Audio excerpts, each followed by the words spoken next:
My husband offered me a coffee with the warmest smile I had seen on him in months. I accepted gratefully, without suspecting a thing. That was when our housekeeper, Martha, bumped into me and spilled a little on the floor. As she bent down to clean it up, she whispered very softly, "Just for me, do not drink that. Please trust me." And my blood ran cold. So I secretly switched it with my husband's. 5 minutes later, something terrifying happened. But before I continue, make sure you are subscribed to the channel and write in the comments, where are you watching this video from? My name is Sarah Bennett, and at 42 years old, I thought I knew my husband better than anyone in the world. 12 years of marriage, a beautiful 8-year-old daughter named Harper, a comfortable house in an exclusive neighborhood in Westchester, New York. Everything seemed perfect. Too perfect, as I discovered that Saturday morning that would change everything. David was always attentive, but in recent months he had been different. More affectionate, more present, insisting on making my coffee every morning. I found it romantic, a sign that our marriage was stronger than ever. How wrong I was. That morning, Harper was at my mother's house in the Hamptons, spending the weekend. David suggested a special breakfast, just the two of us. He prepared everything with care: fresh bagels, a fruit bowl, and freshly squeezed orange juice. And of course, my favorite coffee, a strong, dark French roast that I loved so much. Martha had been working with us for barely 6 months. She was a discreet woman in her 50s, always efficient and quiet. David hired her after our old housekeeper retired. To be honest, I had never paid much attention to her. She did her job and stayed out of the way, exactly how David preferred the staff to be. But that morning, while David poured my coffee with that perfect smile, I noticed something strange in Martha's eyes. She was standing near the kitchen door, watching the scene with an expression I could not quite read. Fear? Urgency? I was not sure. "Thank you, honey," I said to David, taking the white porcelain mug. The aroma of the coffee was unmistakable, exactly how I liked it. I brought the mug to my lips, ready to take the first sip. That was when Martha moved. Too fast, for someone who was usually so careful. She crossed the living room carrying a tray of clean silverware. She bumped into me hard enough to tip the mug, spilling all the hot coffee over my robe and onto the hardwood floor. "Oh my God!" I yelled, more from surprise than pain. "Martha, what happened?" She immediately dropped to her knees, napkins in hand, frantically wiping the floor. But when she looked up at me, her eyes were filled with an intensity that scared me. She leaned in, pretending to dry my robe, and whispered so low I could barely hear, "Do not drink that coffee. Please, Mrs. Sarah, just trust me." My heart raced. The tone of urgency in her voice left no doubt that she was not joking. But what? Why? I looked at David, who was standing with a look of pure irritation on his face. "Martha, for the love of God," he said, his voice louder than necessary, "that mug belonged to my grandmother. Do you know how much Sarah values those pieces?" "I am so sorry, Mr. David," Martha replied, keeping her head down. It was an accident. My mind was racing a mile a minute. Martha's warning echoed in my head. "Do not drink that coffee. Trust me." Why would she say that? What was in the coffee? And why was David so annoyed over a simple broken mug when he was normally so calm? "Everything is fine," I said, trying to keep my voice steady despite the shaking I felt inside. "Accidents happen." David was already pouring another cup from the French press on the counter. His movements were careful, almost meticulous. Something I always admired about him, his attention to detail. But now, watching him pour the dark liquid into the new mug, I felt a chill run down my spine. "Here you go, sweetheart," he said, handing me the mug with that same warm smile. "Be careful not to spill it again." I took the mug with trembling hands. Martha was still on the floor, picking up the pieces of the broken mug, but her eyes met mine for a brief second. There was a plea in that look, a silent request for me to believe her. My mind worked frantically. If Martha was right, if there was something wrong with that coffee, I needed a plan. I could not just refuse to drink it in front of David. He would get suspicious, and if he had really put something in the coffee, I did not want to even think about what could happen. "You know what?" I said, forcing a smile. "I am so hungry that I think I am going to eat something first. Do you want to split a piece of toast with strawberry jam?" David hesitated for a fraction of a second before smiling. "Sure, honey. Let me go get it for you." He got up and walked over to the kitchen island. That was all I needed. With a quick movement, I grabbed his mug, which was sitting next to my plate, and switched it with mine. My heart was pounding so hard I was sure he could hear it. When David returned with the toast, I was already holding his mug, as if it were mine. He did not notice the switch. Why would he? After all, we were husband and wife. We trusted each other. Or at least that was what I thought. "Thank you, honey," I said, taking the toast he offered me. I took a slow bite, watching him over the rim of the mug that was now in front of me. His mug? Or was it mine? David picked up his mug, actually mine, and took a long sip. I could barely breathe, watching his every move. If Martha was wrong, if I had just made the switch for nothing, David was going to think I was crazy. But if she was right, the first 2 minutes were torture. David kept eating normally, making comments about how happy he was to have this time together. I answered on autopilot, my eyes fixed on him, looking for any sign that something was wrong. It was in the 3rd minute that I noticed. His hand trembled slightly as he reached for another piece of toast. He blinked several times in a row, as if he were having trouble focusing his eyes. "Are you okay?" I asked, my voice coming out higher pitched than I intended. "I am," he replied, but his voice sounded strange, a little slurred. "I just feel a little dizzy." Martha was still in the living room, now pretending to straighten some books on the shelf. I saw her turn slightly, watching David closely. In the 4th minute, David brought a hand to his forehead.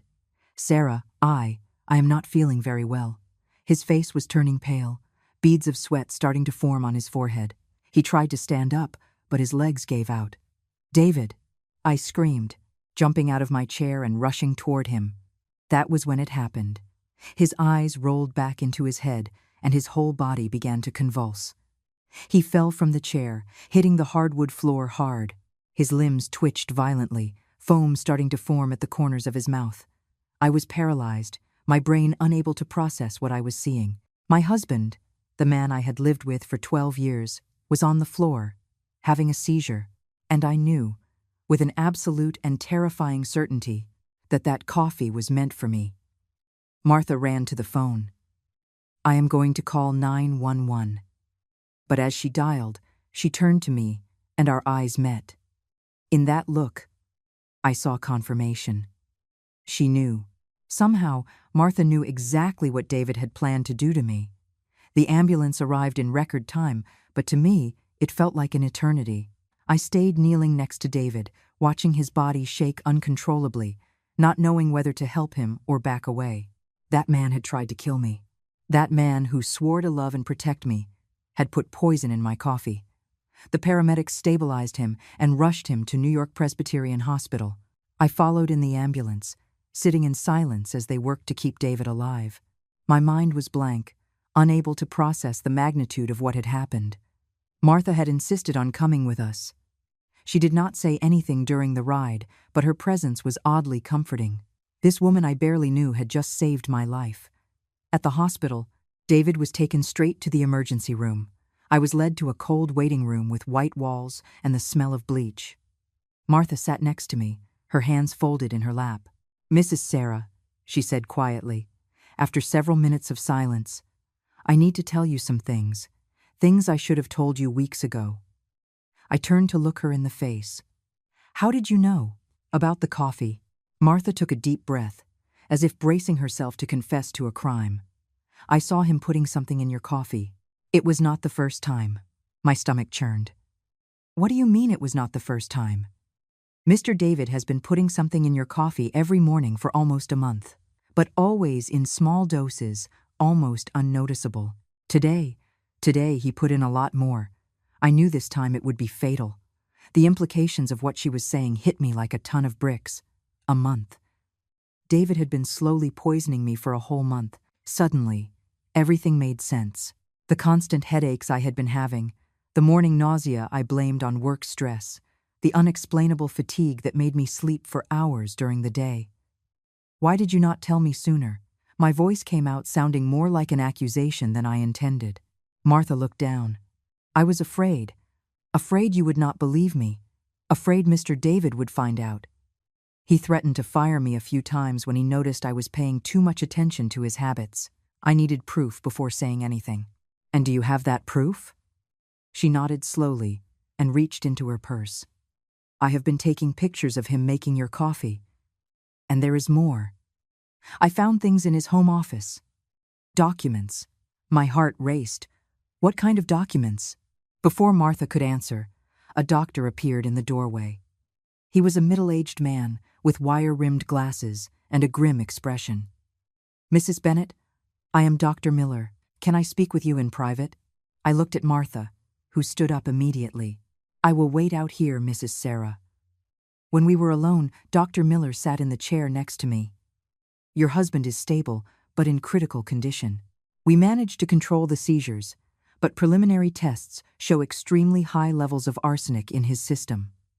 Arsenic. The word rang in my head like a death knell. Arsenic? I repeated in a weak voice.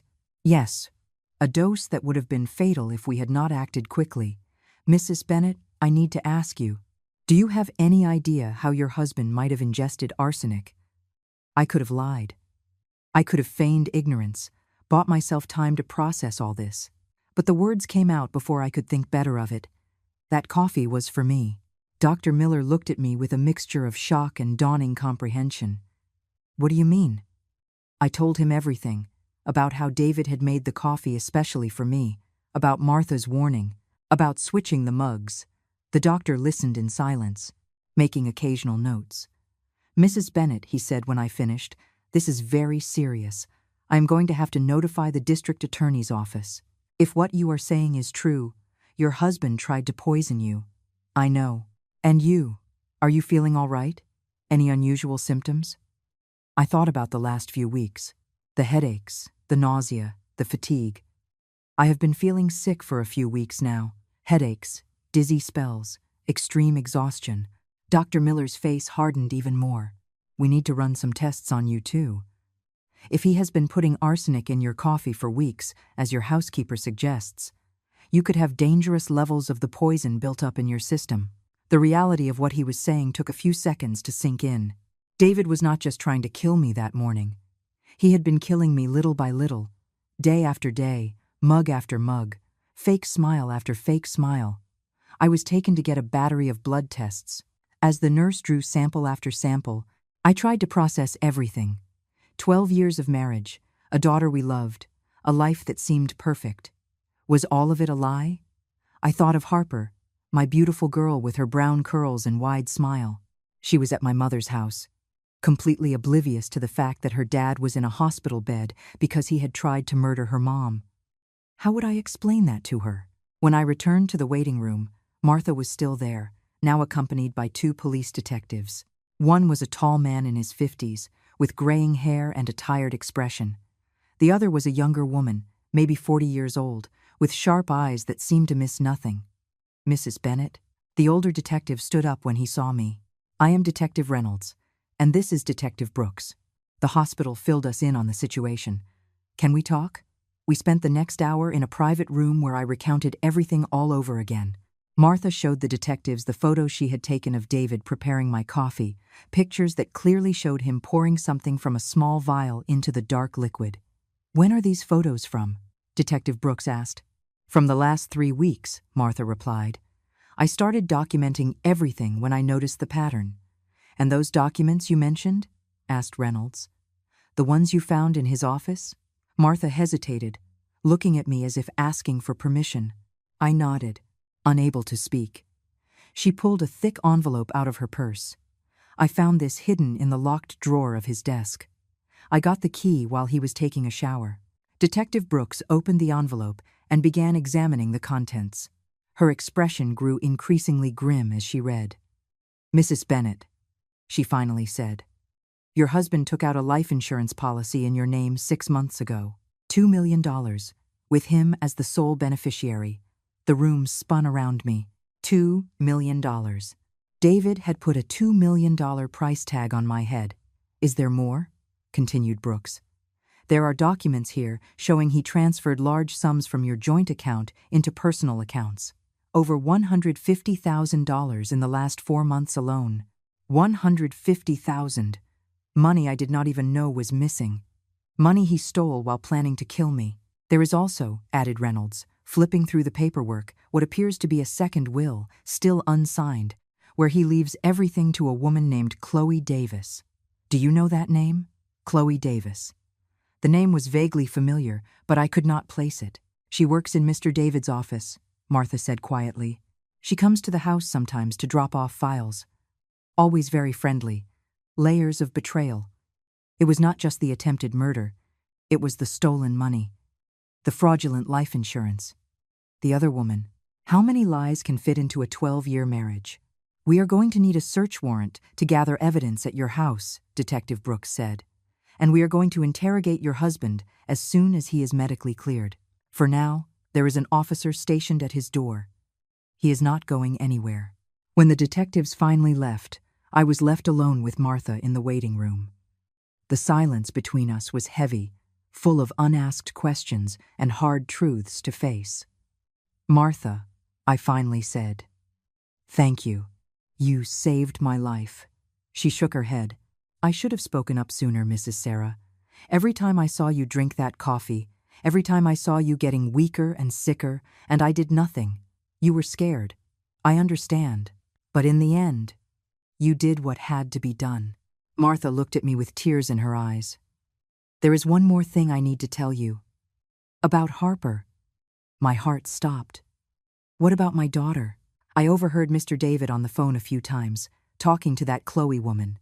They were planning to take Harper to live with them after you. After their plan worked. I saw red. The idea of David and his mistress raising my daughter, spending my money, living in my house, while I was dead and buried in the ground. "They will never touch my daughter," I said, my voice coming out like a growl. Never. It was in that moment that I made a decision. David had tried to destroy me. He had meticulously planned to get me out of the way so he could have my money and my daughter. But he had failed, and now he was going to pay for every lie, every drop of poison, every fake smile he gave me while planning my death. My test results came back the next day. As Dr. Miller suspected, I had significant levels of arsenic in my system.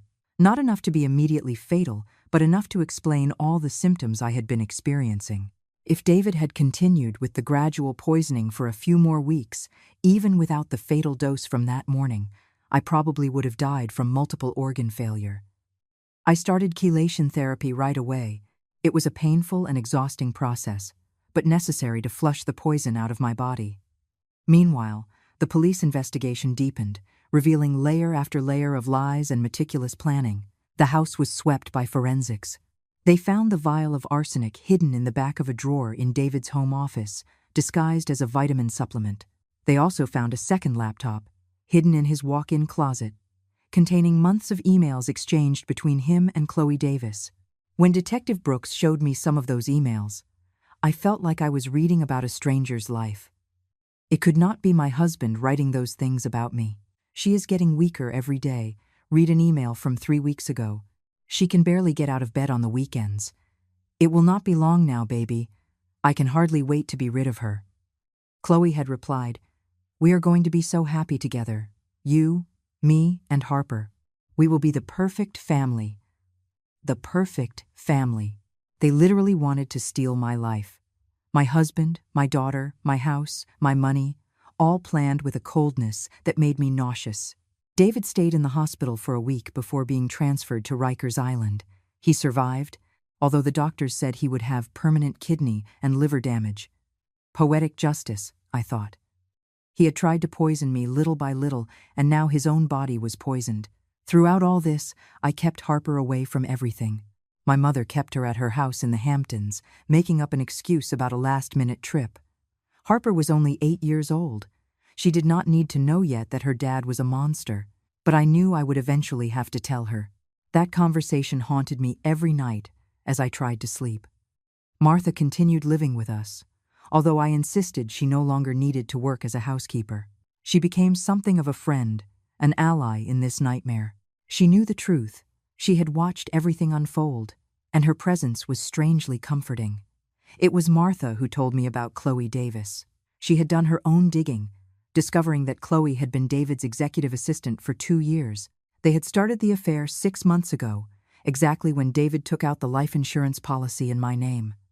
"She is 28 years old," Martha told me one night, as we drank tea in the kitchen. It was strange how my life had changed. Before, Martha served the tea. Now, we sat together as equals, bonded by shared trauma. 28, I repeated. I was 42. Of course, David would choose someone younger, and she has debt. A lot of debt. Credit cards, personal loans. The police believed the money was part of the motivation for her. The money. It always came back to the money. David and Chloe did not just want me dead. They wanted my financial assets. The $2 million from the life insurance, plus the assets I had in my name, plus David's share in the company we ran together. I did the math in my head. They would have walked away with almost $3 million if the plan had worked. $3 million. That was my market value, apparently. The price of my life. The police arrested Chloe a week after David was taken to jail. I was there when it happened, sitting in an observation room with a two-way mirror, watching as the detectives interrogated her. She was pretty, I had to admit. Long blonde hair, green eyes, a slender figure. Exactly the kind of woman David always admired in movies and magazines. Exactly the opposite of me, with my short brown hair and a body that never quite bounced back after having Harper. "I did not know he was going to poison her," Chloe claimed, tears streaming down her perfectly made-up face. "He told me Sarah was sick, that it was just a matter of time. I never imagined." Lies. Every word out of her mouth was a lie. The emails proved she knew exactly what David was doing. She even suggested upping the dose on one occasion, saying that the sooner, the better. "Miss Davis," Detective Brooks said, her voice cold and professional, "we have emails of yours discussing the poisoning in detail. We have messages where you congratulate David for taking things a step further. We have more than enough evidence to convict you of conspiracy to commit murder." Chloe's face paled. "Me? He forced me. David threatened me.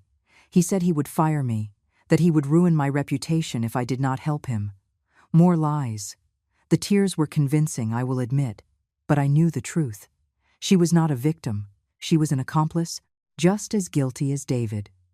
When the interrogation ended and Chloe was led to a holding cell, Detective Brooks came to talk to me. "How are you holding up?" she asked, her voice gentler than I expected. "Honestly, I do not know. Half of me still cannot believe this is happening. The other half wants." I paused, not knowing how to express the rage boiling inside me. "Revenge?" Brooks suggested. "Justice," I corrected. "I want them to pay for everything they did. Not just to me, but to Harper. She is going to grow up without a father because of his choices. She is going to have to deal with the fact that her dad tried to kill her mom. How do you ever get over that?" Brooks put a hand on my shoulder. "Kids are more resilient than we think, and she has you. You are strong, Sarah, stronger than you know." I did not feel strong. I felt broken, betrayed, violated in ways that went beyond the physical. David did not just try to take my life. He tried to take my dignity, my autonomy, my ability to trust. And in some ways, he succeeded. But there was something else growing inside me, too. It was not just anger, although there was plenty of that. It was determination. David and Chloe had underestimated me. They thought I would be an easy mark, a foolish wife who would never suspect a thing. They were wrong. In the following days, I started rebuilding my life. First, I changed every password for all our accounts. I hired a top family law attorney to file for divorce. I hired a forensic accountant to track exactly how much money David had stolen from our joint accounts. The final number was shocking: $200,000. He had set up dummy bank accounts, transferred money in small amounts to avoid raising red flags, and used credit cards in my name to buy gifts for Chloe. Jewelry, clothes, even a trip to a beach resort they took 2 months ago while I was homesick. Poisoned, actually. My lawyer assured me we would get it all back in the divorce settlement. But it was not about the money. It was about the principle. David had robbed me in every possible way, and I was going to make sure he paid for every single cent. Preparing for the trial consumed my days. The district attorney's office was building an airtight case against David and Chloe. Attempted murder, fraud, grand larceny. Martha would be a star witness, along with the emails, the photos, the bank records. But the most damning piece of evidence was David himself. When he was finally interrogated, after recovering enough to speak, he tried to claim it had all been Chloe's idea, that she manipulated him, seduced him, convinced him that I was an obstacle to their happiness. The prosecutors did not buy it. The emails clearly showed David was the mastermind. He researched arsenic, bought the poison, decided on the dosage. Chloe was an accomplice, yes, but David was the architect of my murder. 3 months after that Saturday morning that changed everything, I finally brought Harper home. She had spent all this time with my mother, shielded from the storm that devastated our family. But it was time to tell her the truth. I sat with Harper in her bedroom, surrounded by her stuffed animals and posters of her favorite pop stars. She was only 8, but her brown eyes looked at me with a maturity that broke my heart. "Mom, where is Dad?" she asked, straight to the point, as always. Grandma said he was traveling for work, but it has been a really long time. I took a deep breath. There was no easy way to do this. "Harper, my sweet girl, I need to talk to you about something very serious. About your dad. He did some very bad things, things that hurt Mom." Her eyes went wide. "Did he hit you?" "No, sweetie. It was worse than that. He tried." My voice cracked. "How do you tell an 8-year-old girl that her dad tried to kill her mom?" "He tried to hurt me in a way that could have taken me away from you forever." I saw the exact moment she understood. Her little hand squeezed the teddy bear she was holding, her eyes filling with tears. "Did Dad want you to die?" Her voice was so small, so broken. "Yes, my love, he did." Harper burst into tears, and I pulled her into my arms, feeling my own heart shatter. She cried for almost an hour, asking questions I answered as best as I could, being honest, but trying not to completely destroy the image she had of her father. "But did he love me?" she finally asked, wiping her tears with the back of her hand. "Or was that a lie too?"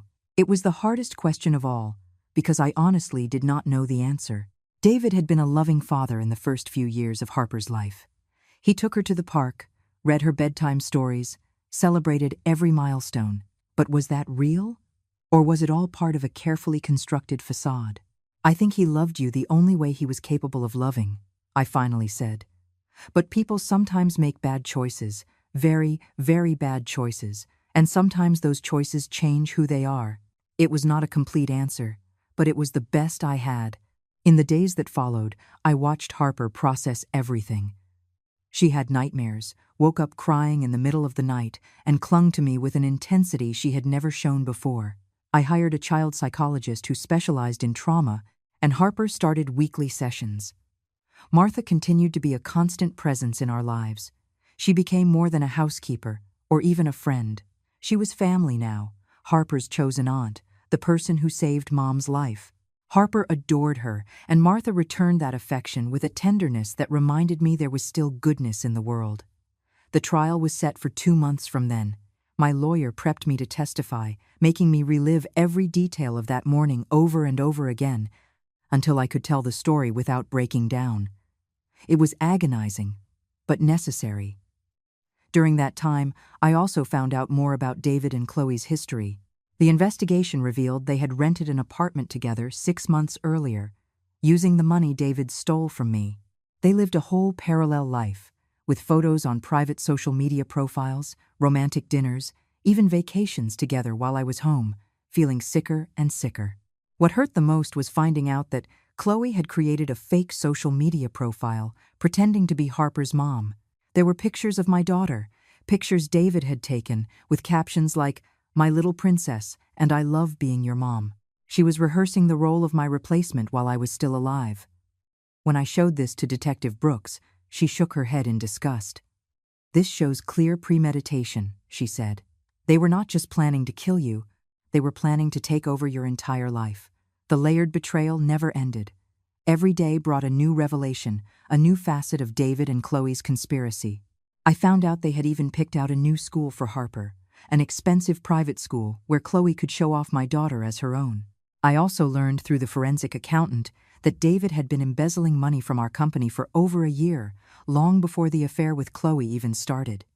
He set up fake vendors, inflated expenses, wired funds to offshore accounts. The total stolen from the business was over $500,000.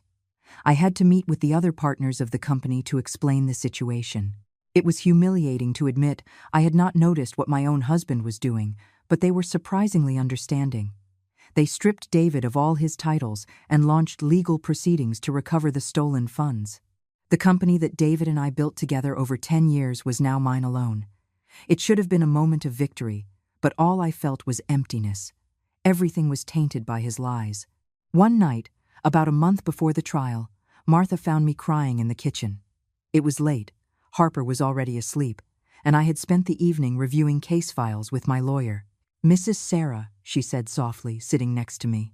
She had stopped calling me formally weeks ago, but old habits die hard. "Can I tell you something?" I wiped my tears. "Of course. You are the strongest woman I have ever met. Not just for surviving this, but for how you are handling everything. Taking care of Harper, rebuilding your life, standing tall when most women would have fallen apart." "I do not feel strong," I admitted. "I feel broken, like he took a piece of me I am never getting back." "He did take it," Martha agreed, "but not the piece you think. He took your naivete, your ability to trust blindly. But that is not necessarily a bad thing, Mrs. Sarah. Those were the parts that allowed him to hurt you. Without them, you are stronger, you are more protected." I thought about that. Martha was right in a way. I would never again be the woman who took coffee from her husband without a second thought. I would never again assume love meant blind trust. David had taken my innocence, but maybe that was not entirely a loss. "How did you figure it out?" I asked Martha. "What made you suspect him?" Martha thought for a moment. "Little things at first. The way he looked at you when he thought no one was watching. It was not love, it was something colder, calculating. And then I started noticing the patterns. Every time you drank his coffee, you got sick. Every time you traveled and did not drink his coffee, you got better. It was not hard to put two and two together." "Why did you not just leave?" I asked. "You could have just quit, walked away from this whole situation." "I thought about it," she admitted, "many times. But every time I looked at you, at Harper, I knew I could not leave you. Someone needed to protect you, and I was the only one who knew the truth." "You risked your life," I said. "If David had found out you knew, who knows what he would have done?" Martha shrugged. "Some things are worth the risk. Besides, you were kind to me when I needed it most. When my daughter was sick 2 years ago and I needed to take weeks off work, you paid my full salary and even helped with the medical bills. You treated me like a human being, not just a maid. I owed you that." I had forgotten about that. Martha's daughter had a severe case of pneumonia and needed to be hospitalized. It felt natural for me to help. She worked for us. She was our responsibility. But to Martha, that gesture had meant so much more. It had forged a loyalty that made her risk everything to save me. "Even so," I said, "I owe you my life. I will never forget that." We sat in a comfortable silence for a few minutes. Two women, bound by extraordinary circumstances, forming a bond that transcended the employer-employee relationship. "What are you going to do after the trial?" Martha finally asked. It was a question I had avoided thinking about. "Honestly, I do not know. Rebuild, I guess. Focus on Harper. Make sure the business thrives.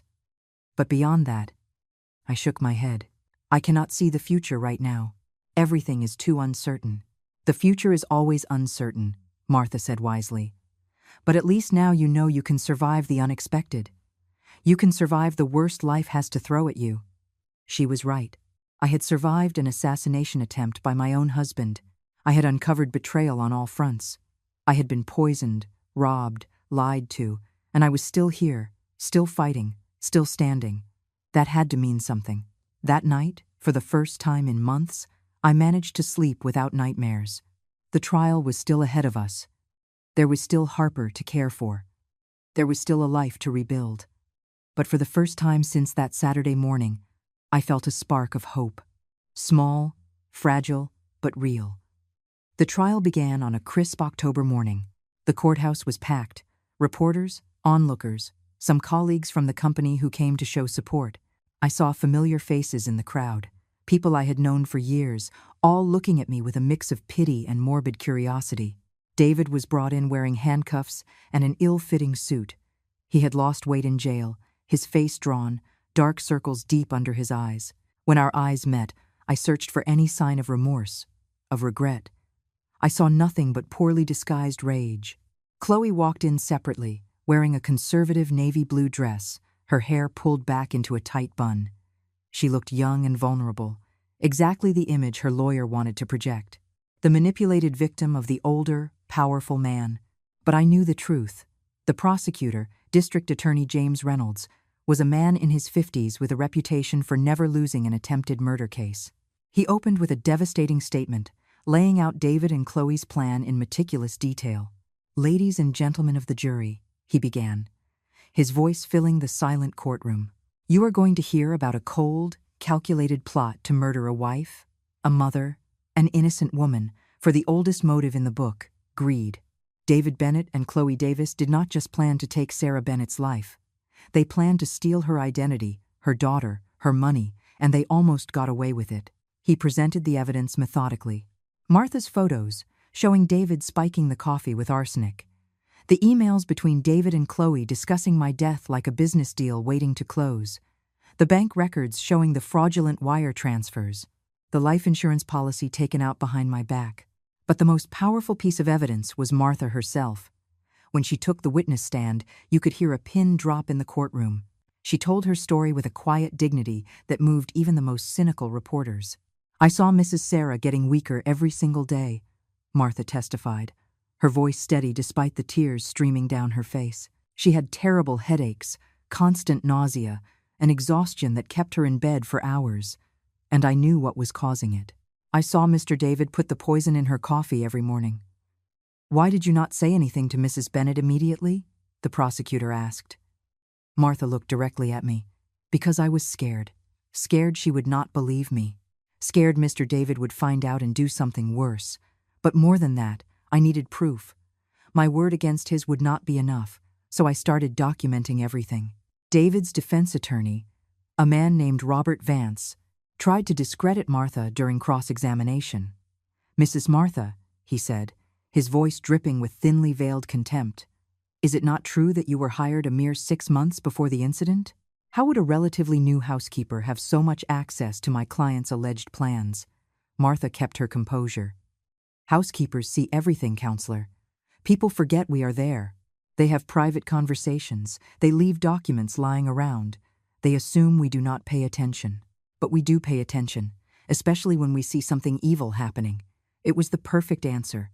I saw several people in the gallery nod in agreement. When it was my turn to testify, I felt like I was walking to my own execution. Every eye in the room was on me, judging not just my testimony, but my failure to notice my husband was poisoning me. The district attorney walked me through that Saturday morning, making me relive every second.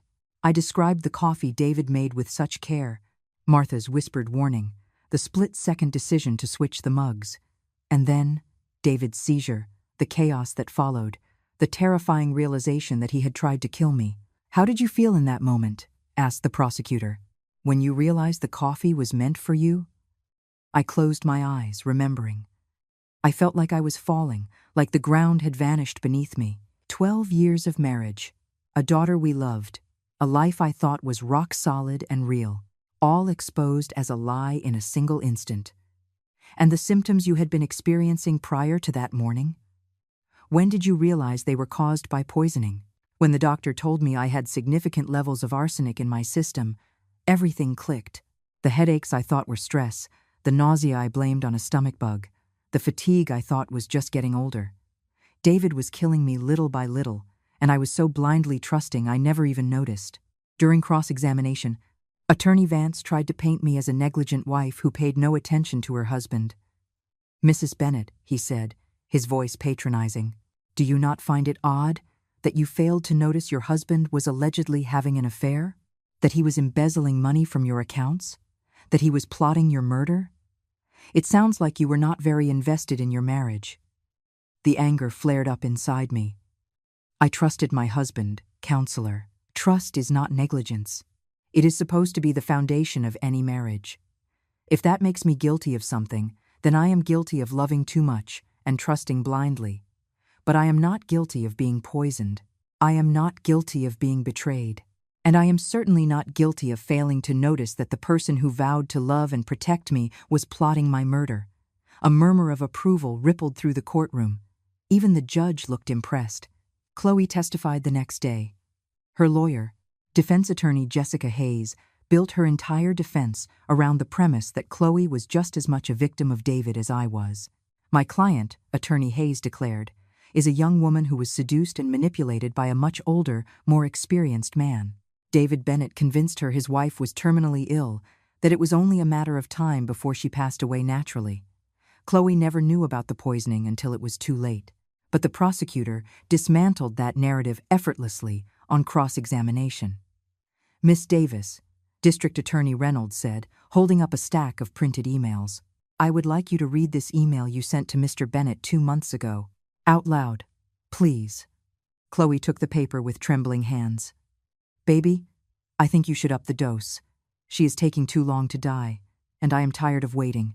The sooner we finish this, the sooner we can start our life together."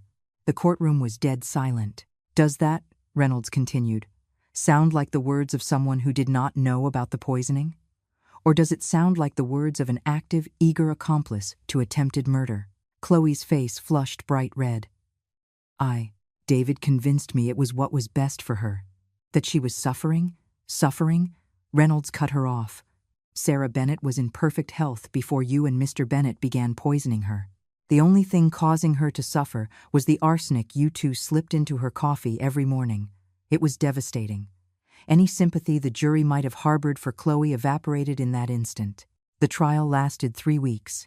Witness after witness took the stand, each one adding another nail to David and Chloe's coffin.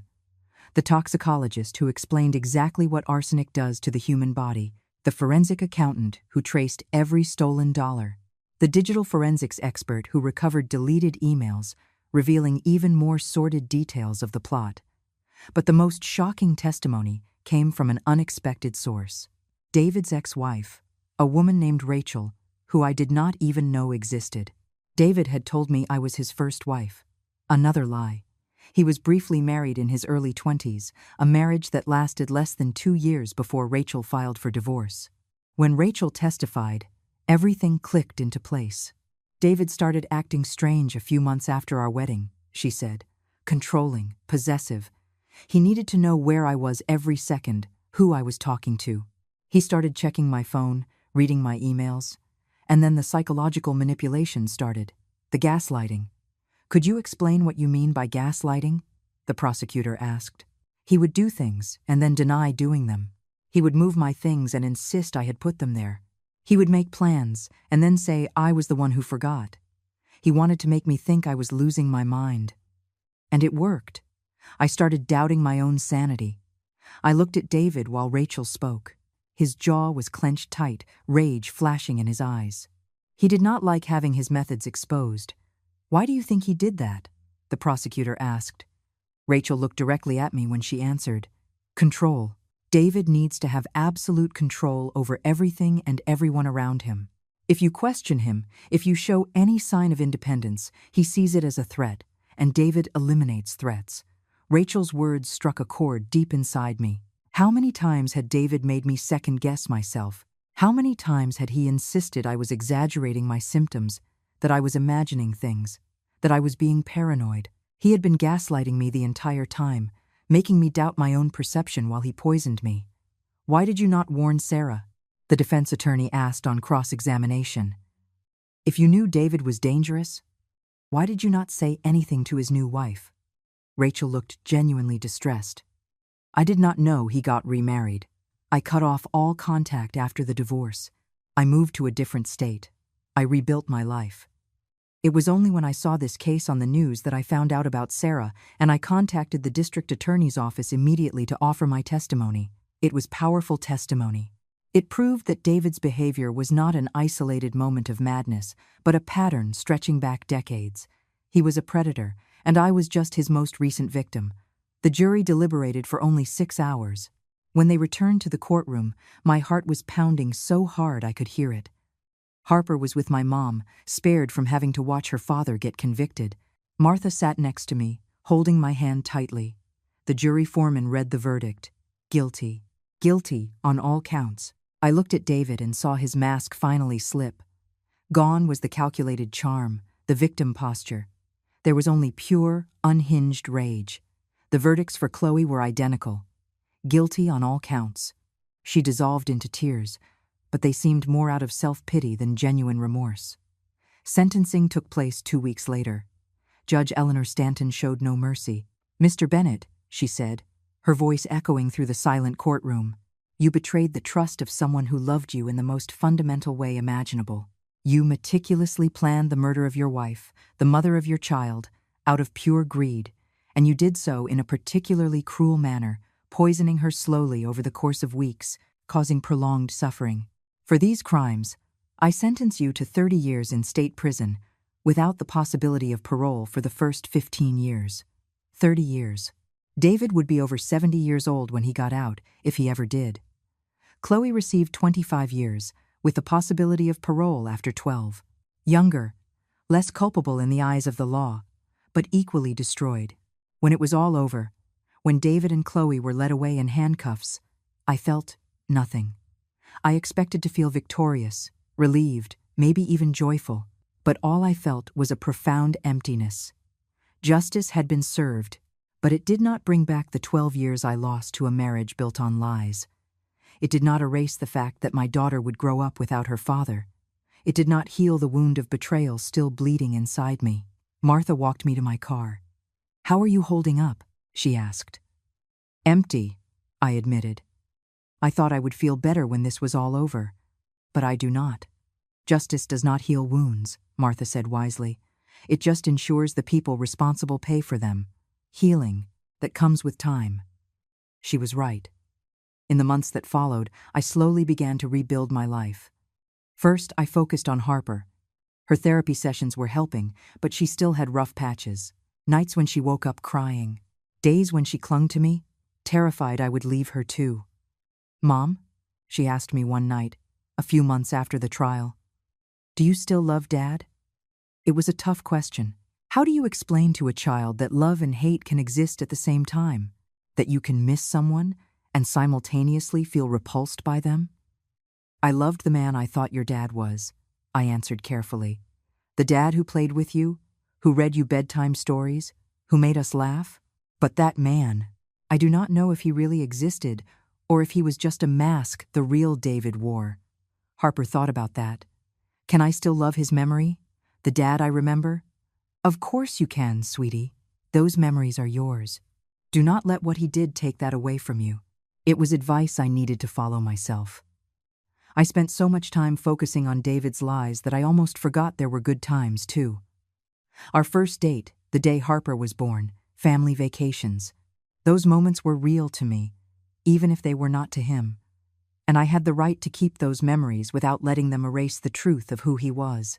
Martha decided to keep living with us, no longer as an employee, but as a roommate and companion. She became a secondary mother figure to Harper and an invaluable friend to me. Together, we created a new family dynamic, built not on blood or obligation, but on choice and mutual respect. The business thrived under my solo leadership. Without David around to siphon funds or sabotage decisions, I finally implemented changes I had always wanted to make. I promoted more women to leadership roles, rolled out flexible work policies for parents, and boosted our investment in sustainable tech. 3 years after the trial, the company had grown by 40%. I was no longer just rebuilding, I was building something brand new and better. I also started speaking publicly about my experience, shyly at first, in support groups for domestic violence survivors. Then, at larger speaking engagements, conferences on psychological abuse and gaslighting. Every time I shared my story, I saw the recognition in other women's eyes. They had been poisoned too, if not physically, then emotionally. They had been manipulated, made to second-guess their own minds. And hearing that they were not alone, that they could survive and thrive, seemed to give them hope. "Do you know what saved your life?" a woman asked me after a seminar. "Besides Martha, I thought about it. I think it was the willingness to believe the impossible. When Martha warned me, every fiber of my being wanted not to believe her. I wanted to insist she was wrong, that David loved me, that there was a perfectly reasonable explanation. But I chose to believe her, even when it made no sense. And that choice saved my life. It was a lesson I tried to pass on to every woman I met. Trust your gut. If something feels wrong, it probably is. Do not let anyone convince you that your perception is off, that you are being paranoid, that you are overreacting. As the years went by, the anger I carried began to morph into something more productive. I used the money recovered from David's fraudulent accounts to launch a foundation supporting victims of domestic poisoning and financial abuse. The Sarah Bennett Foundation aimed to provide legal, medical, and psychological resources for women in situations similar to mine. Martha became the executive director of the foundation, using her lived experience and natural empathy to connect with the victims we helped.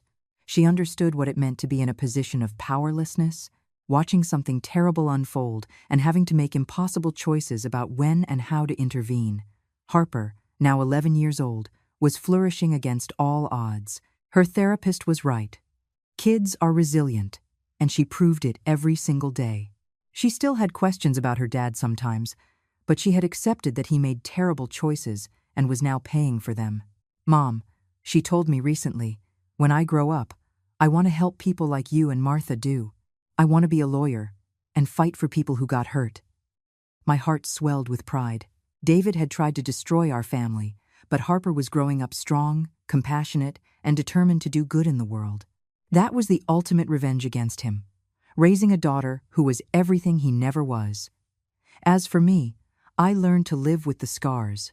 I still had occasional nightmares, moments when I woke up panicking, convinced David was somehow in the house.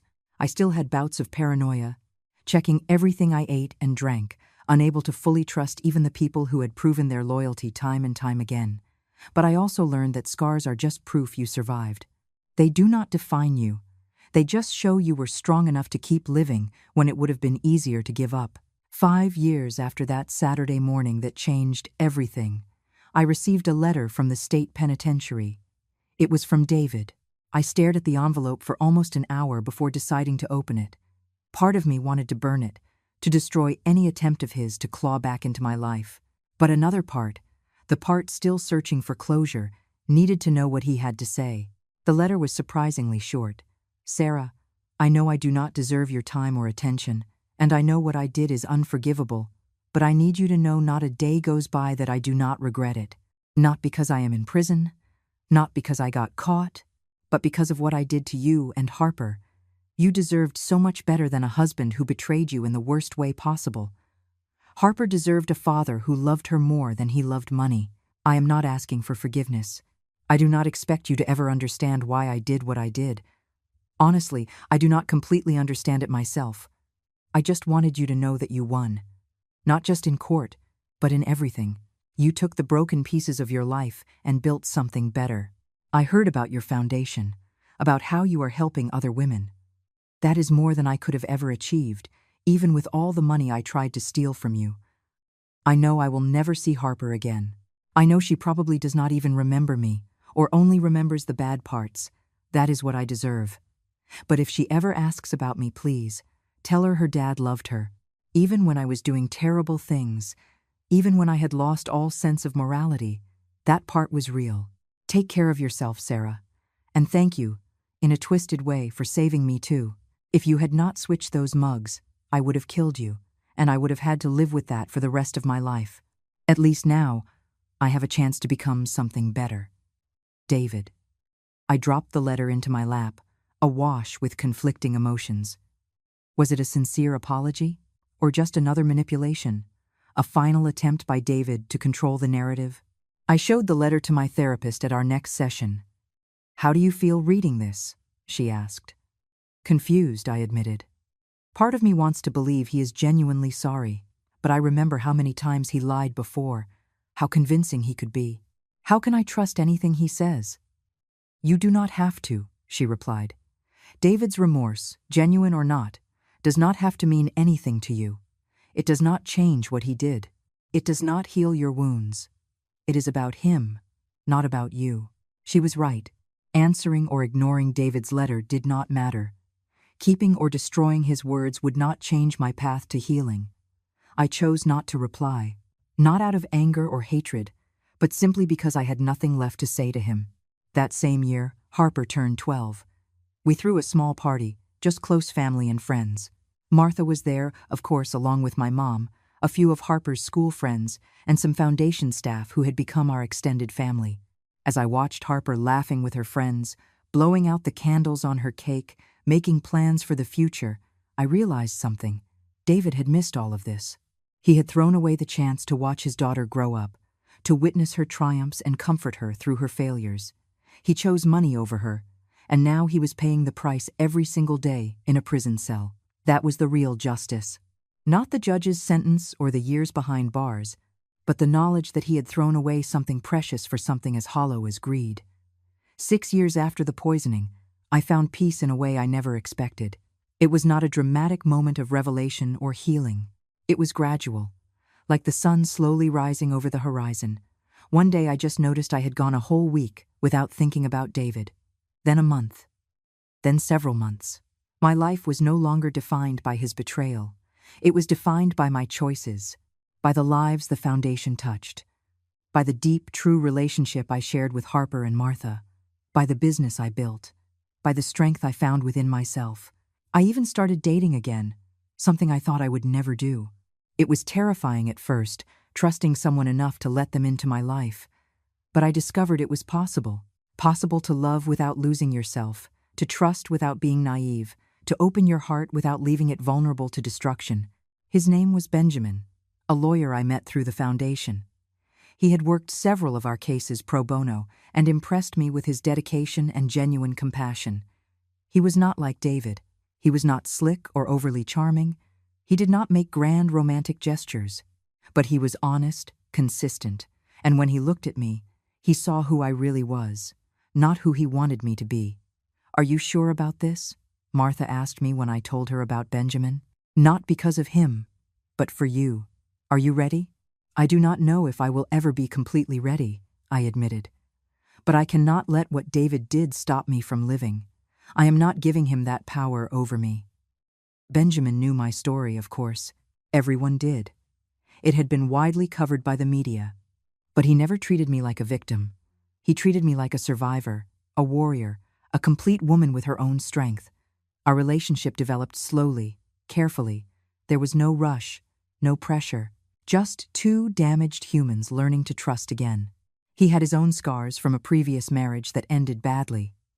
Harper liked him immediately, which was surprising given how protective she had become of me. But Benjamin had a way with kids, treating them like real people with valuable opinions. He asked Harper about her interests, genuinely listened to her answers. He never tried to be a replacement for the father she lost. "Mom," Harper asked me one night after Benjamin had gone home after dinner, "do you look happy when you are with him?" "I am happy," I replied, realizing it was true. "He makes me happy. Did Dad make you happy before?" It was a loaded question. "Yes," I answered honestly. Or at least I thought I was happy. But now I realize a lot of the happiness I felt was built on lies. The happiness I feel with Benjamin is different. It is more solid, more real. Harper nodded thoughtfully. "That is good.